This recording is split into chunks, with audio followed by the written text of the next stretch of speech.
Hi viewers, welcome to our channel. ప్రస్తుతం మనతో పాటు ప్రముఖ పొలిటికల్ అనలిస్ట్ ఇమ్మంది రామారావు గారు ఉన్నారు. వారితో ఒకసారి మాట్లాడదాం.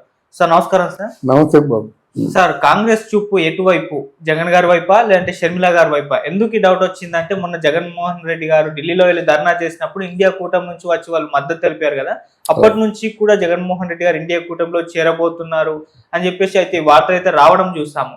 అయితే ఇప్పుడు ఒకవేళ ఇండియా కూటమిలోకి చేరి కాంగ్రెస్ పార్టీకి మద్దతు తెలిపితే మరి షర్మిల గారి పరిస్థితి ఏంటి అని చెప్పేసి, ఎందుకంటే షర్మిల గారు ఇక్కడ అధికారంలో చంద్రబాబు నాయుడు గారు ఉన్నప్పటికీ జగన్మోహన్ రెడ్డి గారిని ఎక్కువగా టార్గెట్ చేయడం, జగన్మోహన్ రెడ్డి గారి పైన ఎక్కువ విమర్శలు చేయడం చూస్తున్నాం. మరి ఇప్పుడు కాంగ్రెస్ ఇంట్రెస్ట్ ఎవరిపైన చూపుతుంది, షర్మిల గారి వైపా లేదా జగన్మోహన్ రెడ్డి గారి వైపా? సార్ మీరేం చెప్తారు సార్?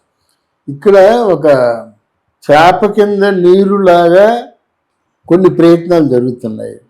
ఆ ప్రయత్నాలు ఏమిటంటే గతంలో ఉన్న కాంగ్రెస్ పార్టీలో యంగ్ బ్యాచ్ ఉంటుంది కదా, పేరు మోసిన వాళ్ళు ప్లస్ యంగ్ బ్యాచ్ని వాళ్ళని పార్టీలోకి ఆహ్వానిస్తున్నారు. ఆహ్వానించి మిగతా ఎలక్షన్లో నిలబడమని క్యాన్వసింగ్ చేయమని అనుకుంటున్నారు. ఇక్కడ వైఎస్ఆర్ జగన్మోహన్ రెడ్డి కానీ కాంగ్రెస్ పార్టీలోకి వస్తే వైఎస్ఆర్ పార్టీలో ఉన్న వాళ్ళందరూ కూడా కాంగ్రెస్ పార్టీలోకి వస్తారు. ఉన్న వాళ్ళందరూ అంటే ఏంటి, 11 మంది అనుకుంటున్న వాళ్ళు ఎంతమంది ఉంటారో తెలీదు. కానీ వైఎస్ఆర్ కాంగ్రెస్ పార్టీలో మీకు ముందు ఫ్యూచర్ లేదని తెలిసి కాంగ్రెస్ పార్టీ ప్రధాన ప్రతిపక్షం అవుతుంది. ఇక్కడ అప్పుడు ఎవరెవరికి గొడవ అవుతుంది, తెలుగుదేశానికి కాంగ్రెస్ పార్టీకి, ఇక్కడ జనసేనకి. జనసేనలో కూటమి కలుస్తుంది, మరి జనసేనలో బీజేపీ కలుస్తుంది. అంటే బీజేపీ, తెలుగుదేశం, కాంగ్రెస్. అర్థమైందా? మరి బీజేపీ ఉంది కనుక మన పవన్ కళ్యాణ్ గెలిచే అవకాశాలు ఉంటాయి. ఇది నా అంచనా. రాబోయే రోజుల్లో 5 ఇయర్స్లో చెప్తున్నాను. ఇక్కడ కాంగ్రెస్ పార్టీని బలపరచాలంటే నేనున్నాను, నాకు ఇన్ఫ్రాస్ట్రక్చర్ ఉంది. తర్వాత మా నాన్నగారి ఆశయం కూడా కాంగ్రెస్ పార్టీ కదా, రాహుల్ గాంధీని ప్రధానమంత్రిని చేయడమే కదా, ఆ దిశగా నేను పనిచేస్తాను. బట్ నా తాలూకు కేసులు మాత్రం మాఫీ చేయవలసిన బాధ్యత మీది. వాళ్ళకి అండర్స్టాండింగ్స్ ఉంటాయి. ఎవరైనా ఆపదలో ఉన్నప్పుడు ఈ పార్టీ వాళ్ళు ఆ పార్టీ వాళ్ళకి, ఆ పార్టీలో ఉన్న వాళ్ళు ఈ పార్టీ వాళ్ళకి సహాయం చేసుకుంటారు అన్నమాట. అందువల్ల సోనియా గాంధీ రిక్వెస్ట్గా ఒక సెంట్రల్లో అప్పీల్ చేసుకుంటే దాన్ని తప్పకుండా అంగీకరించే పరిస్థితి వస్తుందన్నమాట.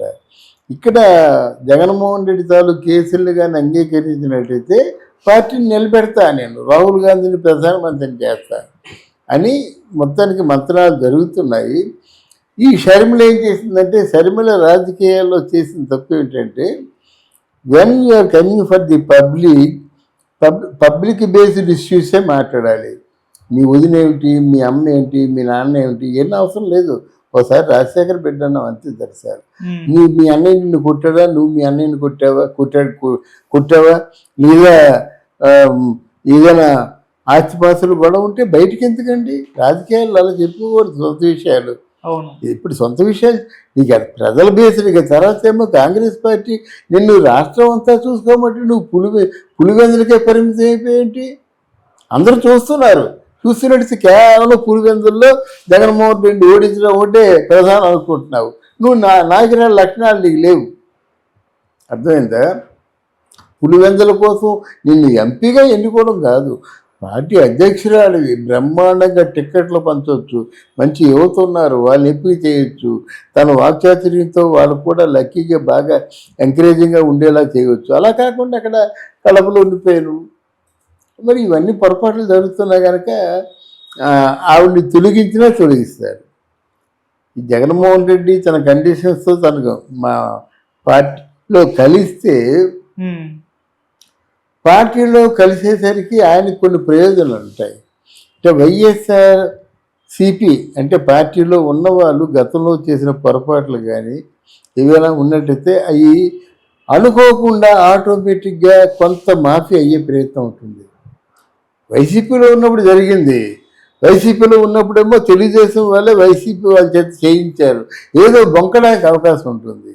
తర్వాత ఈ పార్టీ తలకాయ నొప్పులన్నీ లేకుండా కాంగ్రెస్ పార్టీ వాళ్ళకి ఏదో ఇచ్చేసినట్టయితే వాళ్ళే మిగతా అన్ని సర్దేస్తారు అన్నమాట.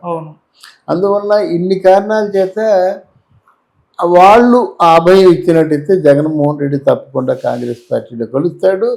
వాడు వస్తాడనే విషయం తెలిసి మన ఎవరు షర్మిల గారు తప్పుకునే దిశగా ఉన్నారు. ఓకే, అప్పుడైతే మరి షర్మిల గారి భవిష్యత్తు ఏ భవిష్యత్తు విధంగా ఉంటుంది సార్, ఏంటి? రాజకీయ ఫ్యూచర్?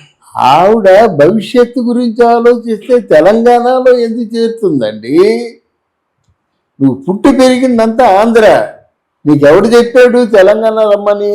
నలుగురు చేత 4 ముట్టికాయలు వేయించుకోకపోతే కానీ తెలంగాణ నా నెట్టి నీళ్ళు అంటావు. అమ్మ ఎప్పుడు పుట్టావు నువ్వు? తెలంగాణకి నువ్వేం చేసావు? ఉద్యమాల్లో పాల్గొన్నావా? ఎన్నిసార్లు జైలుకి వెళ్ళావు అని అడిగారు కదా. దేనికి సమాధానం చెప్పలేదు కదా. నోరేసుకొని బొగ్గితే కాదు, ప్రజలు అన్నీ గమనిస్తారు. తెలంగాణలో ఉండలేక దగ్గర వెళ్ళిపోయిన తర్వాత నువ్వు కాదు, ఆంధ్ర రాష్ట్రంలో 1-2 సీట్లైనా గెలిపించుకుంటే నీ స్టాండ్ ఏదో తెలిసి ఉండేది. తిట్లు నేను అంత కాదు, వాడిని బాగా ఖండించాను, ఆయన మీద బాగానే దాడితే మాటలు ఎవరికి కావాలండి? చాలా బాగా కష్టపడ్డాను నేను, ఓడిపోయానంటే ఎలాగవుద్ది? నువ్వు గెలిచినట్టయితే కష్టపడిపోయినా సరే అబ్బో అహో రాత్రుల్లో కష్టపడింది గెలిచింది అనుకుంటావు. ఓడిపోయాయి కదా నువ్వు. అందువల్ల ఇటువంటి రాజకీయ వ్యూహాలు రచించడం చేతగాని వాళ్ళు సాధ్యంగా రాజకీయాల్లోకి రాకూడదండి. ప్రజల్ని మోసం చేయకూడదు.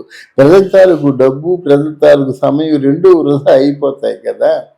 ఇప్పుడు అదే కదా జరిగింది జగన్మోహన్ రెడ్డి గారి విషయంలో. పరిపాలన చేత కాదు, పరిపాలన చేత కాకుండా అది చంద్రబాబు నాయుడు వచ్చాడు, అక్కడ వెళ్ళాడు పరిశ్రమ, ఇక్కడ వెళ్ళాడు ఇంటర్నేషనల్ ఎయిర్పోర్ట్ అన్నాడు, అక్కడికి వెళ్ళాడు, కుప్పం ఎయిర్పోర్ట్ అన్నాడు, ఎక్కడికి వెళ్ళాడు, శ్రీకాకుళం ఎయిర్పోర్ట్ అన్నాడు, మచిలీపట్నం వెళ్ళాడు, ఆయిల్ రిఫైనరీ అన్నాడు. ఎక్కడికి వెళ్తే అక్కడే పరిశ్రమలు పెట్టేస్తున్నాడు అన్నమాట. ఇప్పుడు ఆంధ్రదేశానికి 10 లక్షల కోట్ల రూపాయలు రావాల్సిన ఆఫర్స్ తీసుకున్నాడు. ఇప్పుడు బంగారం అయిపోద్ది ఆంధ్రప్రదేశ్. మరి కొంచెం ధనిక రాష్ట్రం అని పేరు పడినటువంటి తెలంగాణ కింద ఇప్పుడు పడిపోతుంది. ఇచ్చిన ఏంటంటే వాగ్దానాలు కూడా నిలబెట్టుకోలేని పరిస్థితి వస్తుంది. దేశం సుభిక్షంగా ఉంటుంది. ఇప్పుడు మా భోగాపురం ఉంది కదా, అక్కడ ఒక్కొక్క మినిమం 10 ఎకరాలు ఉంటుందండి మినిమం. ఆడ గజాలు చెప్పిన అమ్మితే 5,000 గజాలు ఎకరం. మరి గజాలు చెప్పిన అమ్మినట్టు ఎన్ని 100 కోట్లు వస్తాయి. అడుగు డబ్బు వచ్చి తీసుకుని ఊరుకోడు కదా. ఎంతో పెట్టుబడి పెడతాడు. ఇప్పుడు రైస్ మిషన్ మెల్ల. అందువలన సంపదను సృష్టించడం తెలిసిన వాడు కనుక ఇంత దర్జాగా ఉన్నాం అందరూ. ఇప్పుడు పిఠాపురం, కాకినాడ, రాజమండ్రి 3 కలిసిపోతాయి. అందువలన సంపద సృష్టించడం తెలియకుండా ఈ షర్మిల లాంటి వాళ్ళు, జగన్మోహన్ రెడ్డి లాంటి వాళ్ళు ఎన్ని సంవత్సరాలు ఉన్నా ఇదే గతి. జనాన్ని పీడించుకొని దోచుకొని తినడమే తప్ప ప్రజలకి నయా పైసా మంచి జరగదు. Okay sir, thank you so much. Thank you అమ్మా.